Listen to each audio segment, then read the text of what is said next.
Sud Radio, 10h midi, Valérie Expert. Avec vous sur Sud Radio jusqu'à midi, 10h, 11h, les médias. Et ce soir, alors il faudra choisir à regarder en replay, France 3 propose La Poste survivre à tout prix. Question, est-ce que La Poste est en train de disparaître? 0826 300 300, racontez-nous comment ça se passe chez vous. Christophe Lancelotti, bonjour. Johan Gillet, bonjour. Vous avez réalisé avec Antoine Roux, qui n'est pas là ce matin, 2 reportages sur La Poste, donc 2 films, 2 angles un petit peu différents, mais une seule histoire qui est celle de La Poste qui est en train, tout le monde le constate, de disparaître et en même temps de réapparaître sous une autre forme. C'est un peu ça l'histoire. Oui, alors, je sais pas qui veut commencer. L'idée c'est plus ça, c'est vraiment de s'intéresser à cette mutation, cette transformation profonde que vit le groupe La Poste depuis des années, et comment justement elle s'adapte avec la chute de courrier vertigineuse qu'ils connaissent depuis des années. On est passé de 18 milliards de lettres il y a encore quelques années à 10 l'an dernier. Les projections, c'est 5 milliards dans les années là très proches. Donc forcément, la Poste est obligée de se transformer, et c'est ça qu'on voulait analyser. Oui. Voilà. Et donc, pour vous, vous êtes parti de quel constat? C'est ça, de ce constat-là, qui est de dire, vous dites, elle est en train de se transformer, La Poste, sauf que tout le monde se plaint quand même du fait de la disparition des bureaux de poste, du courrier qui est souvent pas distribué ou mal distribué. Il y a un paradoxe. À la fois, beaucoup de gens, effectivement, peuvent être amenés à se plaindre pour diverses raisons, parce que chaque région, chaque ville a ses problématiques particulières propres avec La Poste. Et en même temps, le fameux « et en même temps », La Poste est en train de se diversifier dans ses services et d'apporter des nouveaux services.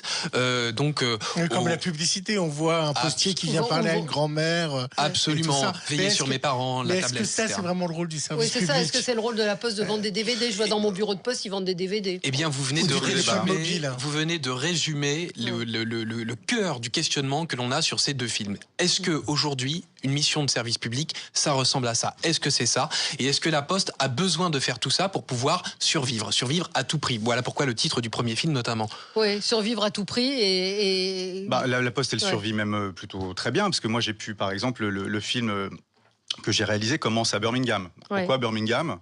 Parce qu'en fait, c'est le plus gros centre de tri de colis en Europe. Et c'est La Poste qui en est propriétaire via une boîte qui s'appelle DPD, qu'ils ont racheté il y a quelques années. Et c'est le 2e opérateur de transport de colis express de moins de 30 kilos en Europe. Donc en fait, le courrier baisse, mais ils ont investi beaucoup dans les années 90. Donc La Poste, elle fait quand même des bénéfices. En 2017, c'était 800 millions d'euros. Donc, voilà. Après, ils sont aussi, je pense que vraiment le nœud, c'est le travail du facteur. C'est comment on fait travailler aujourd'hui le facteur. Qu'est-ce qu'on lui fait vendre comme service? Mais est-ce qu'il y a encore des facteurs? Est-ce qu'il y a encore une vocation de facteur? Je vous racontais juste avant une anecdote qui me concerne. Ma factrice est malade, elle n'est pas remplacée. C'est-à-dire que ce sont des cadres qui, le soir, viennent distribuer 1 jour sur 3 le courrier. Ils ne trouvent pas de remplaçant. J'ai discuté avec un facteur qui me dit on a énormément de mal à recruter. C'est un boulot qui n'est pas très bien payé. Il y a des heures supplémentaires. Donc, est-ce qu'il y a encore des facteurs? Alors, en tout cas, ce qui est certain, c'est que beaucoup de facteurs, aujourd'hui, se posent la question de savoir, entre leur engagement, leur mission de service public et le souci de rentabilité, c'est-à-dire d'efficacité aussi. On va voir qu'aujourd'hui, le temps des facteurs passés à distribuer le courrier est chronométré, calibré. Et dans le 2e film, notamment... Ils doivent avoir un rendu, c'est ça? Absolument. Il doit y avoir une efficacité. Aujourd'hui, c'est vraiment quelque chose qui est compté, comptabilisé. Il y en a qui le vivent bien, il y en a qui le vivent moyen. Alors... ça au niveau ça c'est secret, c'est ça? Non, mais non, je pense, à ma connaissance, non. Normalement, ils doivent respecter, ils doivent tenir les horaires. C'est comme ça qu'a priori c'est pensé. Mais ce qui est intéressant, c'est de voir que, en effet, ce que vous décrivez et de manière plus large, c'est que les gens se posent la question de savoir aujourd'hui si le facteur est toujours cette personne avec laquelle ils peuvent ou non communiquer. Et vous allez voir que dans le 2e film, notamment, il y a une dame qui dit: on est obligé parfois d'enlever nos boîtes aux lettres pour être sûr que le facteur il sonne chez nous et venir nous voir et prendre un petit peu le temps de nous parler. Et ça, c'est quelque chose d'assez fort, parce que ce qu'on a filmé aussi, c'est un peu la crise des Gilets jaunes avant l'heure, parce qu'on a filmé il y a un an et demi. Cette France isolée, coupée un petit peu de tout, où le seul lien, un des seuls liens, c'est le facteur. Qui débat et se débat pour essayer de comprendre ce qui lui arrive avec ses services publics, qui ne disparaissent pas forcément. Parce que ce que l'on va voir, c'est que ce qu'on appelle les bureaux de plein exercice, c'est-à-dire le bureau de poste traditionnel classique, effectivement, parfois peut disparaître, mais il est remplacé par une agence postale communale, par un relais poste commerçant, c'est-à-dire en gros, votre courrier, vous allez le chercher chez l'épicier du coin, par exemple. Qui vend les timbres aussi. Qui vend les timbres, etc. Les boîtes. C'est une réorganisation, mais il y a toujours 17 000 points de contact en France, parce que c'est une obligation. Voilà. Est-ce que vous diriez qu'il y a quand même une détérioration de ce service public ? Honnêtement, la question est un peu complexe. Non, moi, ce que j'ai ressenti... Vous avez 2 heures. On relève les ce que j'ai ressenti, c'est... Vous parliez de vocation. Non, je pense plus que le facteur à l'ancienne qu'on a connu, moi j'approche la cinquantaine, non, on le retrouve pas. Maintenant, la factrice que j'ai pu interviewer et suivre sur une tournée, elle le vit pas mal du tout. Elle, ça la choque pas du tout de devoir aller voir Madame je ne sais qui et de lui proposer le catalogue d'Amar, comme elle dit d'Amar. Alors ça peut être les Trois Suisses la Redoute. Ils ont ce genre de mission aujourd'hui. Comme dans les ch'tis, avec un petit verre à la clé. Oui, bon, elle, c'est le problème. Elle a même pas 30 ans, donc elle est plus dans ce truc-là du facteur à l'ancienne. Et à terme, la Poste donc cherche à se réinventer. Vous l'avez dit, moins de courrier. Livré par des drones.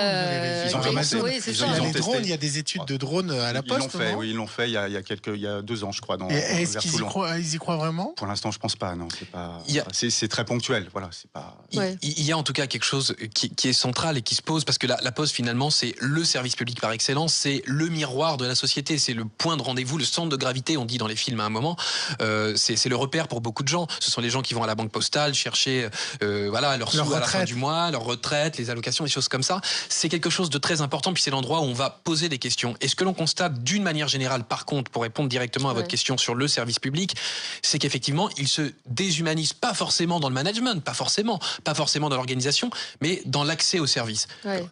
Taper 1, taper 2, taper 3, tout ça. La Poste est encore le service public qui échappe à cette déshumanisation du rapport humain. Et ça, c'est quelque chose qui est très important. Et c'est pour ça que la Poste ne doit pas lâcher cette vraie mission humaine de service public. Elle est questionnée en tout cas ce rapport. C'est vrai qu'aujourd'hui les facteurs ne prennent plus le temps de rester chez les gens, de prendre des nouvelles, sauf quand on paye un service qui s'appelle par exemple veiller sur mes parents. Et ça marche. C'est facturé. Et ça c'est facturé. Oui, et ça marche. Vous savez s'il y a beaucoup de gens qui adhèrent à ce service. Quand on a tourné, c'était pas encore énorme, non. D'accord. Non, c'était pas. C'était pas encore ça. Il y a Tintin qui nous dit défendons la Poste bien sûr. Quand on veut décrédibiliser nos services publics, il suffit de ne pas leur donner les moyens. Qu'est-ce que c'est aussi une question de moyens? Mais de toute façon, la Poste, maintenant, elle n'a pas le choix. C'est-à-dire qu'en fait, l'État ne donne... C'est une société anonyme, c'est une société de droit privé. Donc l'État ne donne plus un centime à la Poste. Mais à 100% capitaux publics. Voilà. Oui, voilà. Mais donc, du coup, ils doivent se débrouiller. C'était un peu l'enjeu du premier film aussi. Comprendre comment, justement, ils se débrouillent avec cette baisse de courrier. Ça veut dire qu'il n'y a plus d'implication de l'État dans la Poste? Ah non. Non.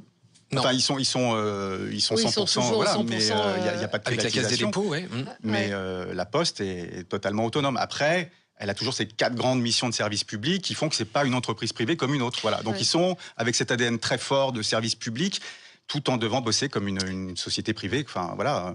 Et d'ailleurs, on a essayé vraiment dans les 2 documentaires de ne surtout pas faire de documentaires à charge parce que la question elle est complexe. Oui, parce qu'elle est compliquée, c'est ça. Très compliqué. Parce que ce que vous avez voulu montrer, c'est une société en mutation. C'est-à-dire que notre société est en mutation. La Poste, qui était traditionnellement, et vous en parlez, vous faites l'historique, c'est à mettre en perspective avec l'émission de la Poste. C'est vrai que c'est facile de leur tomber dessus, de dire il n'y a pas de facteur, il y a moins de courrier, etc. Sauf que la Poste est au cœur même de la mutation numérique et des métiers. Ce qui était intéressant aussi, c'était de voir aussi que comme dans toute entreprise, il y a des gens qui vivent bien la mutation et puis d'autres qui sont là depuis 40 ans, qui sont des serviteurs zélés de l'État et qui ne retrouvent plus trop le sens de leur mission. Voilà. Et parce qu'il y a effectivement une schizophrénie. Quelle entreprise aujourd'hui ne peut pas choisir pleinement, si je puis dire, sa stratégie? Parce que la Poste peut choisir sa stratégie, sauf qu'elle a ses 4 missions de service public. Et elle ne peut pas y déroger. Donc comme elle ne peut pas y déroger, elle est obligée de penser toute sa stratégie autour de cette obligation. Voilà, de livrer le courrier partout en France, d'être vecteur de la presse, de distribuer la presse, d'être banque postale, etc. Donc c'est beaucoup de métiers. Mais elle innove, puisque moi, vous avez pas d'autres histoires, je vais mettre l'histoire. Maintenant, moi, dans mon quartier, la Poste peut venir chercher un colis. Vous n'avez plus besoin d'apporter votre colis. Vous imprimez vous-même votre étiquette. Vous donnez les dimensions de votre colis. Encore faut-il avoir Internet, avoir une imprimante, un ordinateur. Non, mais là, on parle d'être moderne. Non, mais oui, mais là, ce que vous montrez dans le 2e film, c'est une France qui est coupée justement de tout ça. Et la France, ils ont des ordi à la campagne. Ils ont des ordi, mais parfois, mon père, on va y aller chacun notre histoire, n'a pas de couverture Internet et dans une zone blanche. Donc, la fracture numérique, c'est un véritable sujet dont la Poste justement essaie de s'emparer. D'ailleurs, on voit bien dans l'une des fameuses publicités qui passait en boucle à la télévision, il y avait notamment la question de la tablette. Comment est-ce qu'on arrive à reconnecter les la génération la plus âgée, avec justement ce monde qui est en mutation. La Poste essaie aussi d'être finalement présente alors qu'elle apparaît comme plus absente. Elle est en réalité très présente.